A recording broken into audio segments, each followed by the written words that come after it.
Did you know na malaki ang pwede mong kitain dito sa Pilipinas? Kung mamamaster mo ang tech skill na ito, pwede kang kumita ng 20,000 pesos to 50,000 pesos per month kung ikaw ay nasa beginner level na merong 1 to 3 years experience.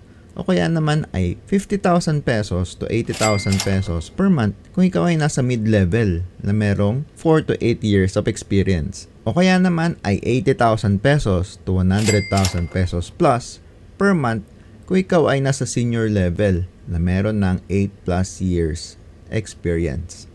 At hindi lang ito, dahil ang skill na to ay isang fundamental skill sa loob ng mundo ng IT, ito rin ang iyong magiging gateway para sa mga mas advanced pang skills at toolsets na mas magbibigay pa sa iyo ng mas maraming value. Hence, mas maraming sweldo. Ano ito? Ito ang Linux. At meron akong course dito na pwede mong mapanood ng libre. See the link sa description ng video na ito para makapag-umpisa ka ng matuto. Kaya ano pang inaantay mo? Mag-aral ka ng bata ka. At see you sa aking course.